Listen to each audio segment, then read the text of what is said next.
कैसे एक आम व्यक्ति अपने सपनों के जुनून और मेहनत के बल पर महान बन सकता है।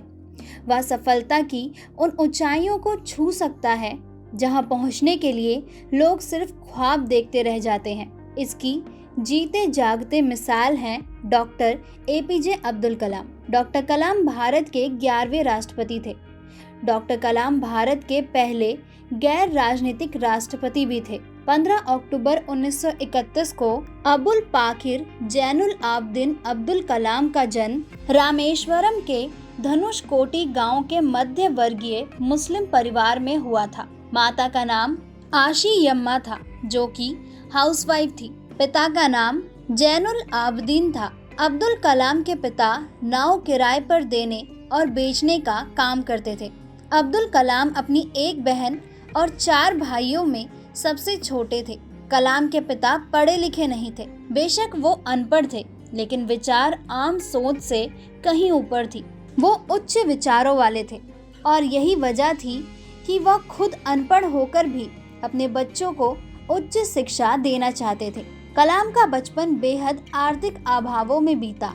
उन्होंने परिवार को आर्थिक रूप से सहयोग करने के लिए अखबार बेचने का भी काम किया। कलाम की प्रारंभिक शिक्षा स्वर्ज हाई सेकेंडरी स्कूल रामनाथपुरम से पूरी हुई। वहां पर वह अपने शिक्षक अय्यादुरई सोलोमन से प्रभावित थे। उनके शिक्षक ने सफलता के 3 मूल मंत्र उन्हें बताए थे: ख्वाहिश, उम्मीद और यकीन। यही वो 3 मंत्र थे जिसके सहारे अब्दुल कलाम ने न सिर्फ ऊंची उड़ान भरी, बल्कि जिंदगी के आखिरी पड़ाव तक भी उसी पर कायम रहे थे। उनके शिक्षक का मानना था कि सफलता के लिए इन 3 ताकतों पर काबू होना आवश्यक है। अपनी प्रारंभिक शिक्षा पूरी करने के बाद डॉक्टर कलाम ने तिरुचिरापल्ली के सेंट जोसेफ कॉलेज से ग्रेजुएशन की डिग्री प्राप्त की।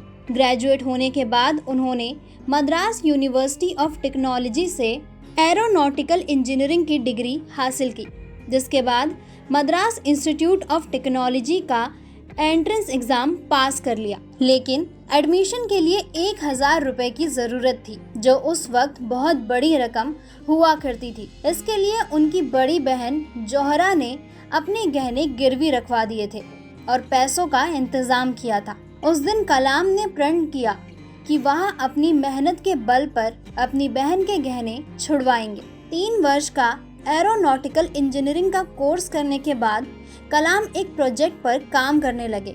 उनके प्रोजेक्ट इंचार्ज ने उन्हें 3 दिन के अंदर रॉकेट का मॉडल पूरा करके देने के लिए कहा। साथ में ये भी कहा कि अगर ये प्रोजेक्ट समय पर पूरा नहीं हुआ तो स्कॉलरशिप रद्द कर दी जाएगी। फिर क्या था? वैसे तो ऐसे तमाम मौके उनकी जिंदगी में आए थे जो बेहद ही चुनौती भरे थे।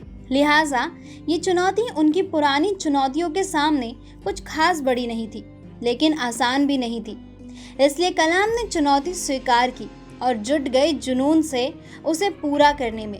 फिर क्या भूख और क्या प्यास, क्या सोना और क्या जागना।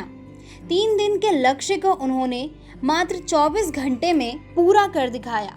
एरोनॉटिकल इंजीनियरिंग की डिग्री लेने के बाद कलाम ने एयरफोर्स और मिनिस्ट्री ऑफ डिफेंस दोनों में अप्लाई किया। दिल्ली में डिफेंस मिनिस्ट्री में उनका इंटरव्यू अच्छा हुआ था। फिर वो एयरफोर्स के इंटरव्यू के लिए देहरादून गए, जहां 25 कैंडिडेट्स में से उन्हें 9वां स्थान मिला था, जबकि जरूरत सिर्फ 8 कैंडिडेट की ही थी।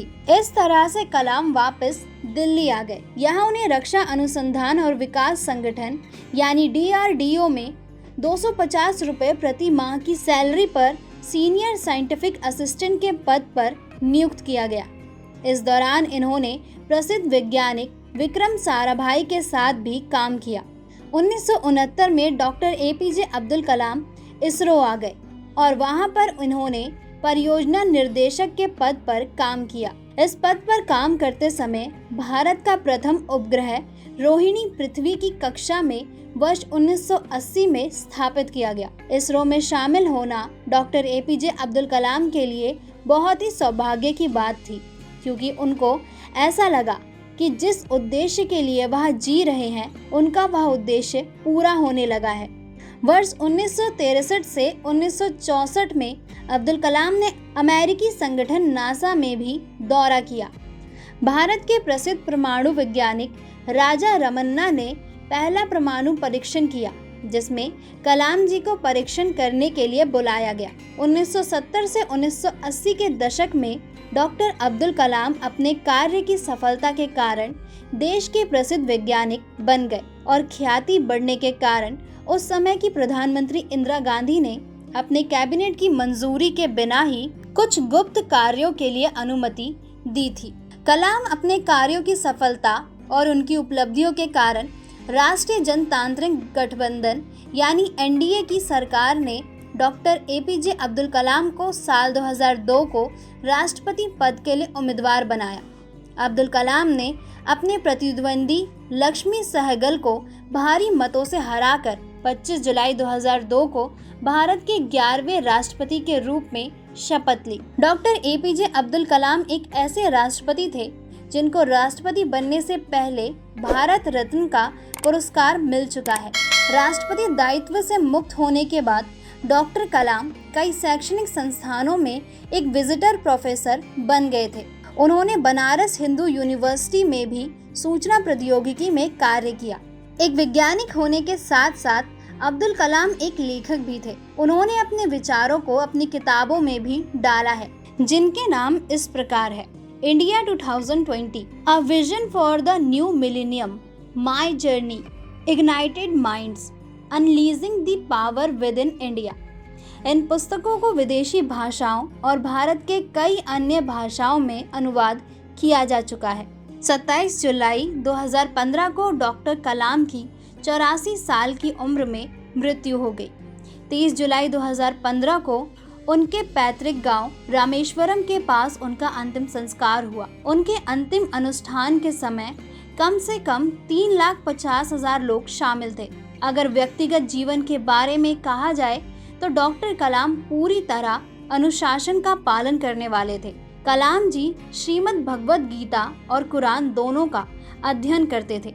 भारत को विकासशील देश से विकसित देश बनाने का उनका बहुत बड़ा सपना था। बच्चों और युवाओं के कलाम जी हमेशा से ही प्रेरणा स्रोत रहेंगे। डॉक्टर कलाम की वैज्ञानिक उपलब्धियां: 1962 में कलाम ने अंतरिक्ष अनुसंधान संस्थान इसरो से जुड़कर प्रोजेक्ट डायरेक्टर के पद पर रहते हुए भारत का पहला स्वदेशी उपग्रह SLV-3 लॉन्च किया, जो कि भारत की विकासशील देश के रूप में विश्व की बड़ी सफलता थी। 1980 में भारत इंटरनेशनल स्पेस क्लब का सदस्य बना। कलाम की टीम द्वारा रोहिणी उपग्रह को पृथ्वी की कक्षा में सफलतापूर्वक स्थापित किया गया। कलाम ने भारत के लिए अग्नि, त्रिशूल और पृथ्वी जैसी मिसाइलें बनाई और पूरी दुनिया में भारत के मिसाइल मैन के नाम से ख्याति मिली। 1998 में कलाम ने पोखरान में सफलता परमाणु परीक्षण करके भारत को परमाणु शक्ति संपन्न देश बनाया। दोस्तों, अगर आपको हमारा ये वीडियो पसंद आया हो तो इसे लाइक और शेयर करना ना भूलें। जल्द आपसे फिर मुलाकात होगी एक नए टॉपिक पे, एक नई वीडियो के साथ। तब तक के लिए नमस्कार।